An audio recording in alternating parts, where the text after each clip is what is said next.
News Day continues here on One News Now. I'm Sean Yao. The Comelec has rejected the registration of some party list groups as it continues to screen candidacies. For the latest, let's bring in Greg Gregorio, who joins us live from Manila. Greg, hi. How did the party list groups react to this?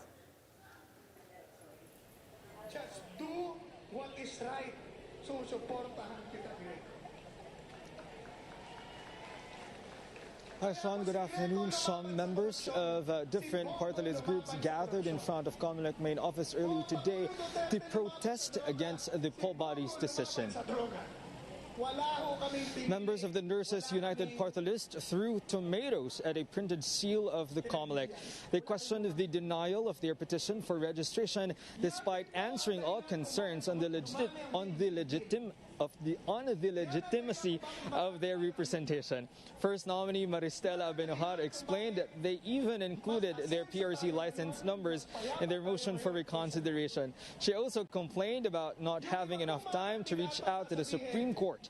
Guardians Incorporated Party List also expressed disappointment over their non-accreditation. Members insisted that they represent multi-sectoral groups, including youth and farmers, among others. Comelec spokesperson James Menes said they might have provided insufficient documents. The rejected party lists have the option of securing a status quo ante order from the Supreme Court if they want to appeal the Comelec decision to stay in the official ballot. Sean, aside from the supporter or the protesters early this morning, some supporters of Senator Bongo are also present here outside Comelec main office this afternoon. They're holding a program to convince Go to proceed with his candidacy. This is despite the senator's earlier statement or earlier expression of his intent to withdraw from the presidential race.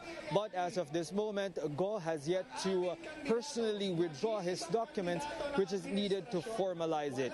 And when Comelec spokesperson James Jimenez was asked about this, Director Jimenez said the prolonged uncertainty of whether an individual is running or not is not conducive to orderly elections. Sean?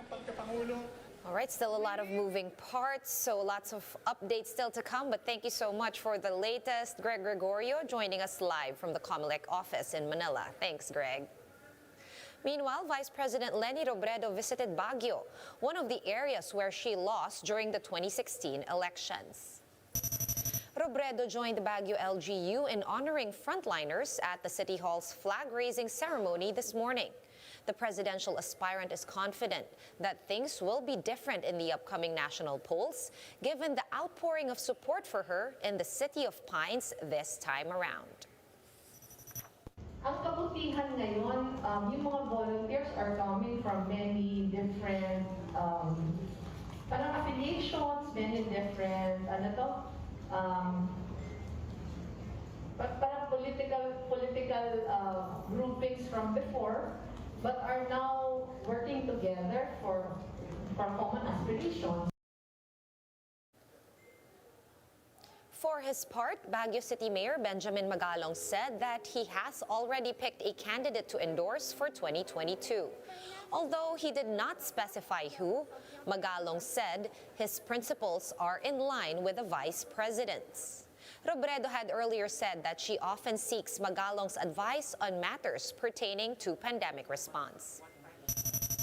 You know, I've worked with Vice President Leni nung I was still with the PNP. We're aligned. We're completely aligned sa aming pananaw. And, I admire her. We're going to pause for a quick break, but we will be back with more stories after that. Keep it here on One News.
You're still watching One News Now. I'm Sean Yao. The Senate and House panels are meeting today to discuss disagreeing provisions in their respective submitted versions of the 2022 national budget. We have Maan Los Baños reporting to us live from San Juan for the details. Maan, what's the latest with the bicam?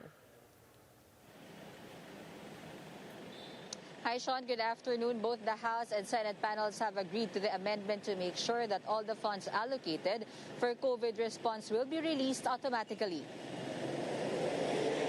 The amendment introduced by Senator Amy Marcos prevents a repeat of what happened this year, where 787 billion pesos in funds were filed under for later release or FLR, and 172 billion pesos were unreleased. Senate Finance Committee Chairman Sonny Angara explained the money is there, but the Executive Committee chose not to release it yet as they are still vetting some programs in the General Appropriations Act. Angara is also set to sponsor a bill to extend the validity of the 2021 budget to December 31, 2022, so that allocations for important programs this year can still be used. The Senate said it is prioritizing allocations for special risk allowances and the budgets of the health and education departments. On the NTF-LCAC budget, Sean, Senator Bato de la Rosa said he was assured by Angara that the funds for the task force will be increased to 16 billion pesos from the current 10 billion. The task force requested 29 billion pesos, which was then cut down to 4 billion before being increased to the current 10 billion pesos. Sean, the bicam is expected to be finished by next week if all goes well according to the schedule, so that the 2022 national budget will be ratified before the Congress goes on break by December 17. Sean? Thank you so much for that update and stay safe. That was Maan Los Baños joining us live from San Juan. Thanks, Maan.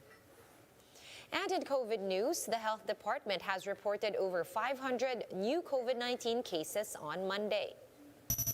This has brought the country's total caseload to 2,835,000, some 13,500 of which are still active. Over 100 new COVID-19 deaths were also recorded today, pushing the death toll to almost 49,500. Meanwhile, total recoveries are now at 2,772,000, with 830 new survivors logged in the last 24 hours. And out of the 32,600 total tests conducted for today's bulletin, only 1.7% yielded positive results. Let's take a quick look at today's other top stories. The Education Department says the start of face-to-face classes in Metro Manila has been smooth sailing so far. Some 28 more schools in the capital region joined the pilot run of in-person classes today. The Bureau of Corrections will submit the autopsy report on the remains of killer ex-cop Jonel Nuezca this week. BuCor spokesperson Gabriel Chaklag said that initial investigation shows that Nuezca died of natural causes and not of foul play. And some oil companies have announced a big-time rollback in the prices of petroleum products effective tomorrow. Gas prices will be cheaper by 2 pesos and 40 centavos per liter, while a 2 peso and 65 centavo price rollback is set for diesel. For more updates, visit News 5, The Philippine Star, and Business World online. Visit our website, onenews.ph, for more in-depth analysis. You can also catch One News on the Signal Play app. Register for a free account at www.signalplay.com and stream One News live anytime, anywhere. Masks on, wash hands, and stay safe, Philippines. I am Sean Yao. We are One News.